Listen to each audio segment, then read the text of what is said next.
మంచిరెడ్డి కిషన్ రెడ్డి దళితుల భూములు లాక్కున్నాడు, భూ కబ్జాలకు పాల్పడ్డాడు, ఆధారాలు ఉన్నాయంటూ డీజీపీ కార్యాలయానికి వెళ్ళి ఆ రోజు మీరు డీజీపీ గారికి ఫిర్యాదు చేశారు కదా. ఆ తర్వాత అది ఏమైంది, ఎంతవరకు వచ్చింది అది అయితే తర్వాత మళ్ళీ మీరు ఎందుకు స్తబ్దుగా ఉండిపోతున్నారు? రాజీ పడ్డారు ఏమైనా?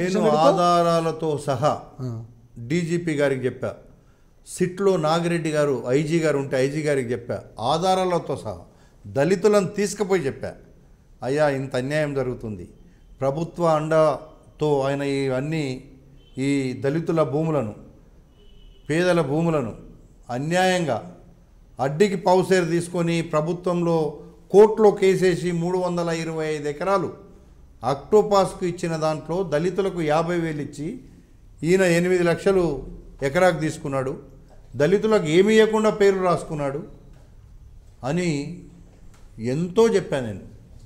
అసలు ఆయన పార్టీ మారిందే ఈ నయీంతో చేసిన తప్పులు కానీ ఈయన చేసిన తప్పులు కానీ అధికార పార్టీ అండతో తప్పించుకోవడానికి మారిండు. ఆయన ఏం చెప్పాడు, నేను ఈ నియోజకవర్గ అభివృద్ధి కోసం నేను పార్టీ మారాను అని చెప్పాడు. పార్టీ మారాలి అంటే నియోజకవర్గ అభివృద్ధి ఇప్పుడు అధికార పక్షంలోనే ఉంటే అభివృద్ధి జరుగుతుందా? ఇప్పుడు మిగతా ప్రతిపక్షంలో ఉన్న వాళ్ళు చేయించుకోలేరా? ఇదంతా అవకాశవాద రాజకీయం. ఆయన ఓకే మారితే మారినావు, అభివృద్ధి కోసం అని చెప్పకు, నువ్వు చేసిన తప్పులు వెనకేసుకుంటేందుకు చెప్పు, మేము ఒప్పుకుంటాం, ఒప్పుకొని పోయిండు కదా అని. నువ్వు చెప్పేటివి వేరు చేసేటిది వేరైతే ఎవరు మాట్లాడరు. అరే ఎమ్మెల్యేని ఏం మాట్లాడాలా, ఏం టార్గెట్ చేయాలి, మాకేముంది, మా మీద చెయ్యి, పోని రోజోటి చెయ్యి, మేము కూడా నీ మీద రోజోటి చేస్తాం, ఏమన్నా ఉంటే మా మీద చెయ్యి, నీ మీద కూడా చేస్తాం, రోజోటి చెప్పగలుగుతా. కానీ ఎన్ని చెప్పినా ఈ ప్రభుత్వానికి ఇన్ని చేస్తుండంటే వాళ్ళు ఈయనన్నట్టు వదిలేస్తున్నారు. 2019లో ఒకవేళ కాంగ్రెస్ ప్రభుత్వం అధికారం చేపడితే తెలంగాణలో అంటే మంచిరెడ్డి కిషన్ రెడ్డిపై చర్యలకు మీరు సిద్ధంగా ఉంటారా? 100% రేపు ఇబ్రాహీంపట్నంలో మంచిరెడ్డి కిషన్ రెడ్డి అనే వ్యక్తి అడ్రస్ కూడా ఉండడు. నెంబర్ 1. ఏం చేస్తారు అడ్రస్? మీరు అడ్రస్ మీన్స్ అధికార ఎమ్మెల్యేగా ఉండలేడు. Okay okay. మీరు అడ్రస్ అంటే రాయలసీమలో చేసినట్టుగా మాకు అలవాటు లేవు, లేపేసుడో కొట్టేసుడో కాదు మాతోని. మాతోని అయ్యేది ఒకటే, ప్రజల మద్దతుతో ఇంటికి పంపించేది ఉంది. ఆ కార్యక్రమం చేస్తాం తప్పకుండా. మేము చేయాల్సిన పని లేదు, ప్రజలే చేస్తారు. కాబట్టి ఇబ్రాహీంపట్నంలో ఆయన చేసిన ప్రతి అవకతవకను తప్పకుండా బయటికి తీసుకొస్తాం, పేదవాళ్ళకి న్యాయం చేస్తాం. ఏ పేదలకు అన్యాయం జరిగిందో వాళ్ళ కోసం పోరాడతాం, అందులో అనుమానమే లేదు. నేను కలెక్టరేట్ కోసం పోరాడిన, ఆయన కాదు పోదు రాజేందర్ నగర్ పోతుంది, ఎక్కడ పోతుంది ఇక్కడ పోతుంది అన్నాడు. వచ్చిన తెల్లారి పేపర్లు వేసిండు, నేను ముఖ్యమంత్రి తన కొట్లాడి తీసుకొచ్చినాను. ఓకే బై ఫైన్, దాన్ని కూడా మేమేమనలే. నువ్వు కొట్లాడింది లేదు, నువ్వే చెప్పినావు బెంగళూరు రోడ్డుకు వస్తుందని చెప్పావు. ఇక్కడ నేను కలెక్టర్ గారికి కానీ ఓకే అందరికి కూడా నచ్చదు, కొంతమంది ఇది కూడా తప్పే అంటారు, ఎవరు అడ్వాంటేజ్ వాళ్ళు మాట్లాడతారు. ఇప్పుడు మిగతా నియోజకవర్గాలలో అట్లెట్లా పెడతారు ఇబ్రాహీంపట్నం అని ఇప్పుడు కూడా పోరాటం చేస్తున్నారు. మేము ఆ రోజు మాకే కావాలని మేము పోరాటం చేశాం. ఆ పోరాట ఫలితమో లేక ప్రభుత్వ నిర్ణయమో మాకైతే వచ్చింది. ఎక్కడైతే బెంగళూరు హైవేకి పోతుందనేటువంటి ఈ పెద్ద మనిషి ఉన్నాడో వచ్చిన తెల్లారే నేను కొట్లాడి తీసుకొచ్చినా అని చెప్పిండు. ఆయన ఒక్కరోజు కూడా మాట్లాడింది లేదు. ఓకే రైట్, నువ్వు అధికారంలో ఉన్నావు కాబట్టి చెప్పుకోవడానికి అవకాశం ఉంది. ఇప్పుడు మేము చేపించిన పనులకు నేను నియోజకవర్గంలో నేనున్నప్పుడు చేసిన పనులకు వచ్చి ఫౌండేషన్ వేసుకుంటారు, దాన్ని ఏం తప్పు పట్టం కదా, దట్ ఈస్ ప్రోటోకాల్.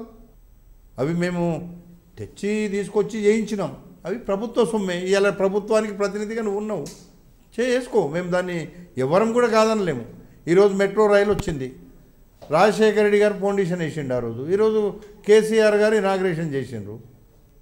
ఇవన్నీ సహజం, ఇవి రొటీన్గా జరిగేటివి. అవి ఎవరైనా రేపు కేసీఆర్ ఇనాగ్రేషన్ ఫౌండేషన్ చేసినాయి, రేపు ఇంకొక ముఖ్యమంత్రి వచ్చి ఇనాగ్రేట్ చేస్తుండొచ్చు. ఇవన్నిటిని మనము ప్రతిదాన్ని తప్పు పట్టలేము.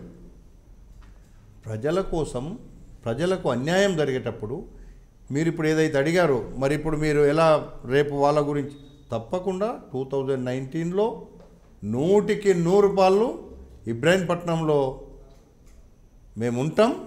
అక్కడ జరిగిన అన్యాయాలను, అక్రమాలను, అవినీతిని అంతా ఎండగడతాం, తీసుకొస్తాం. ప్రజలకు జరిగిన న్యాయానికి ఎక్కడ అన్యాయం జరిగిందో న్యాయం చేస్తాం.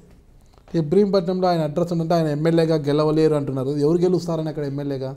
మల్రెడ్డి రంగారెడ్డే గెలుస్తాడు. ఖచ్చితంగా గెలుస్తారా? అంత కాన్ఫిడెంట్ ఎందుకు? 1000% గెలుస్తాడు. మల్రెడ్డి రంగారెడ్డి గెలవడు అనే మాట లేదు. ఇంకా 2009లో ఇబ్రహీంపట్నం నుంచే కదా మల్రెడ్డి రంగారెడ్డి. నేను అప్పుడు కొత్తగా పోయాను అక్కడ. ఆ 3 మండలాలు ఏదైతే ఉన్నాయో ఆ 3 మండలాలలో నాకు చాలా ఇబ్బంది జరిగింది. నేను కొత్త అప్పుడు కూడా లాస్ట్ డే నాడు పోయినాను. మొన్న మహేశ్వరం ఎలాగైతే పోయినామో అసలు నేను ఎల్బీ నగర్లో ఉంటా అంటేనే అక్కడ పోయినాము. అది తయారు చేసి 5 ఏళ్ళు బ్రహ్మాండంగా తయారు చేసిన తర్వాత మళ్ళీ మహేశ్వరం తెచ్చారు. 30 సంవత్సరాలు మంచాల మండలం అనే ఒక మండలం ఉంది. 30 సంవత్సరాల నుంచి మండల వ్యవస్థ వచ్చి నుంచి ఆడ జెండా గట్టని ఊర్లు చాలా ఉన్నాయి. మల్రెడ్డి రంగారెడ్డి పోయిన తర్వాత కమ్యూనిస్టుల కంచుకోటలో ఆడ జెండాలు కట్టి ఒక జెడ్పీటీసీని, ఒక ఎంపీపీని గెలిపించారు. మండల వ్యవస్థ వచ్చిన తర్వాత ఎవడు గెలవలే ఆడ. అంటే చెప్తున్నా మీకు, అదైతే నిజంగా ఆడ ఉంది కదా, ప్రూఫ్ ఉంది కదా. మీరు చూస్తున్నారు ఐ డ్రీమ్ న్యూస్ని. మీరు చూస్తున్నది ఐ డ్రీమ్ న్యూస్. అంటే కళలని నిజం చేస్తూ ప్రజలకి నిజాలని కళల ద్వారా తీసుకొచ్చే ఐ డ్రీమ్కి మై బెస్ట్ విషెస్. మీరు చూస్తున్నది ఐ డ్రీమ్ న్యూస్. మీరు చూస్తున్నారు I dream channel. For more videos, please subscribe I Dream. మరిన్ని వీడియోల కోసం ఐ డ్రీమ్ ని సబ్స్క్రైబ్ చేయండి. Please subscribe I dream. And I am very much satisfied with the way interview went on. Kindly subscribe to I Dream. For more videos, subscribe to iDream. And loads of fun entertainment and content. Do watch